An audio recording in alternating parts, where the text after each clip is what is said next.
Welcome to Saturday Night at the Movies. I'm your host, Glenn Holland. Tonight's movie is the 2003 comedy School of Rock. It was directed by Richard Linklater from an original screenplay by Mike White.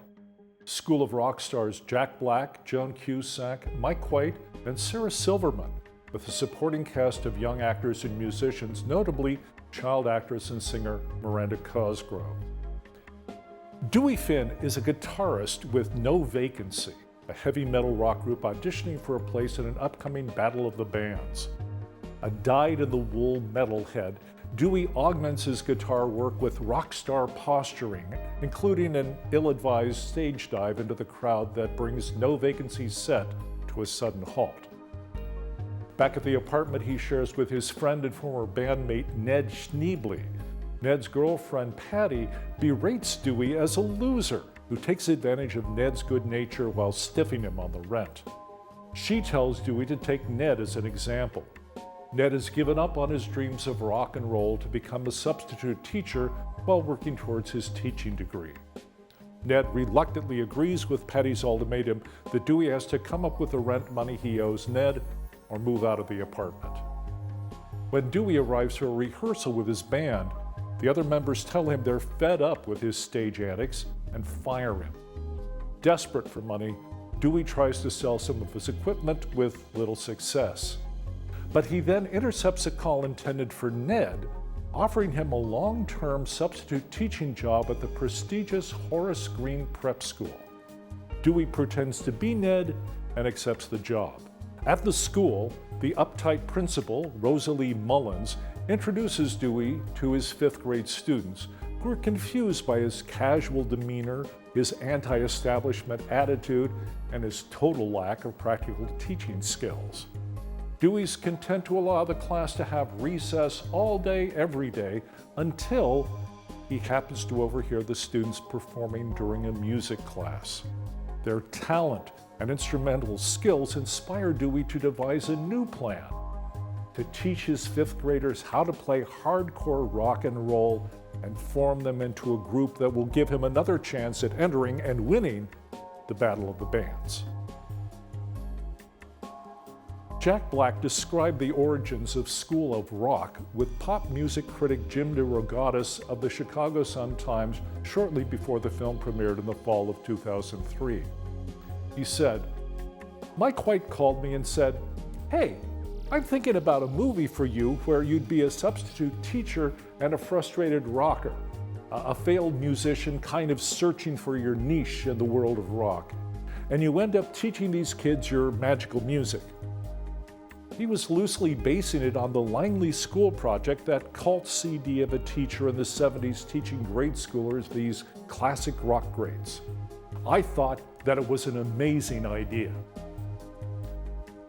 The CD Black is referring to was Innocence and Despair, a 2001 compilation of popular songs sung by children's choruses from 4 different elementary schools in the Langley School District in British Columbia in 1976 and 77.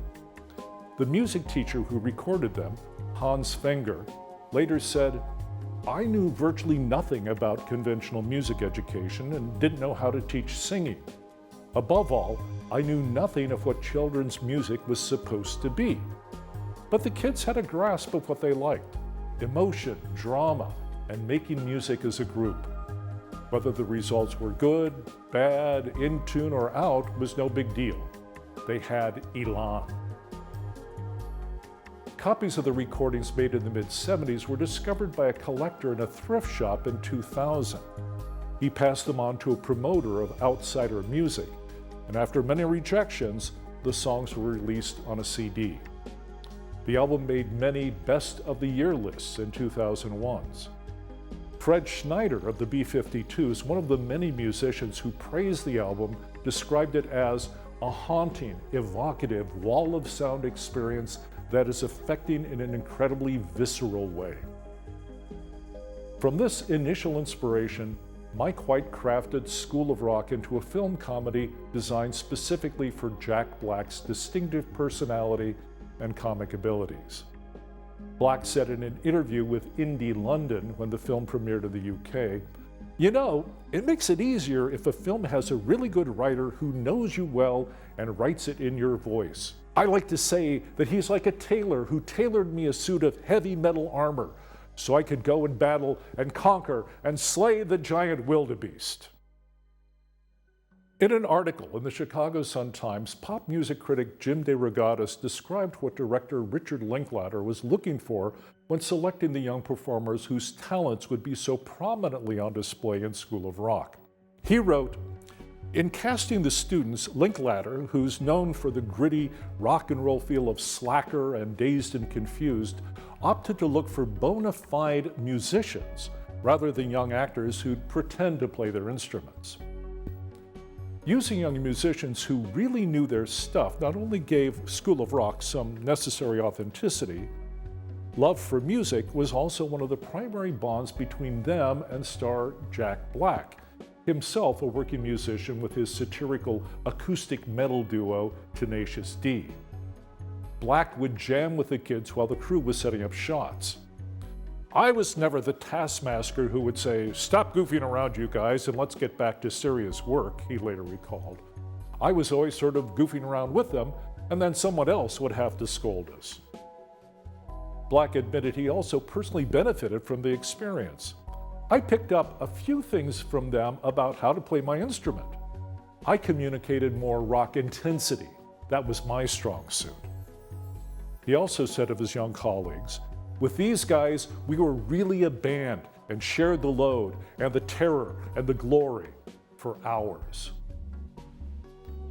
The job of making Black and a collection of young musicians into a working rock and roll group fell to Jim O'Rourke, a singer, songwriter, record producer, and one-time member of the noise rock group Sonic Youth. He was hired for a 10-week stint to lead a sort of rock and roll boot camp for the young musicians. In some ways, what he did was not all that different from what Dewey Finn does with his students in the film. "I needed to find out what they were used to playing, what style they liked to play in, and what their strengths and weaknesses were," O'Rourke said in his notes included with the film's press materials. "After I gathered that information, it was my job to make it all blend." Jack Black told Indie London how much he enjoyed working with his young co-stars. "It was a great experience," he said, "because now I've made a few films and I'm used to working with actors that have done tons of movies and are really jaded and like punching the clock and just approaching it like any other job. But these guys were really excited to be there because, you know, it was pretty exciting being their first movie, and it really rubbed off on me and made me feel like it was my first movie, in a way." One high point, or two, in School of Rock was Dewey's stage dives into the crowd, the first try a humiliating failure, and the second a triumph. The first was based on something from Black's own experience. "I've never done any stage dives in my performance because I'm heavy and short, and if I dove into the audience, it would be like throwing a bowling ball out there," he said. "But I went to see a reunion in Los Angeles of The Cult. They were playing and Ian Astbury, the lead singer, took a dive. It was at the Viper Room, and it was just a bunch of jaded Los Angelinos out there, and they didn't catch him, and he plummeted straight to the ground. I thought it was so hilarious." So that was put into the script. Since School of Rock is a story about rock and roll, it's not surprising that it includes music from a variety of classic rock bands, including The Who, The Doors, Cream, T-Rex, The Ramones, Stevie Nicks, The Stooges, and the Black Keys, as well as several original songs performed by the cast. The biggest surprise, however, was the inclusion of Led Zeppelin's 1970 Immigrant Song, since the band has been notoriously reluctant to allow its music to be included in motion pictures. "It was Rick Linklater's idea," Jack Black told Jim DeRogatis. "He was like, 'Man, you've got to get this song. It's kind of like the high point of the movie where the kids have had this kick-ass victory to be entered into the Battle of the Bands.' Linklater said, 'Let's film you in front of 1,000 extras and you just make your case for why Zeppelin should give us the song.' I just sort of improvised a little crowd participation grovel session with the crowd on the set that day, and by God, it worked. We sent it along with some clips from the film, and they allowed us to pay them hundreds of thousands of dollars for the song. School of Rock opened at #1 and spent a total of 6 weeks among the top 10. It eventually grossed over $131 million worldwide, almost 4 times its budget of $35 million. A musical version of the film opened on Broadway in November 2015 and ran for over 1,300 performances. The show had music by Andrew Lloyd Webber with lyrics by Glenn Slater and a book by the creator of Downton Abbey, Julian Fellows. Just the right combination of talents to help Dewey and the kids use hardcore rock and roll to stick it to the man. Please join us again next time for another Saturday Night at the Movies. I'm Glenn Holland. Good night.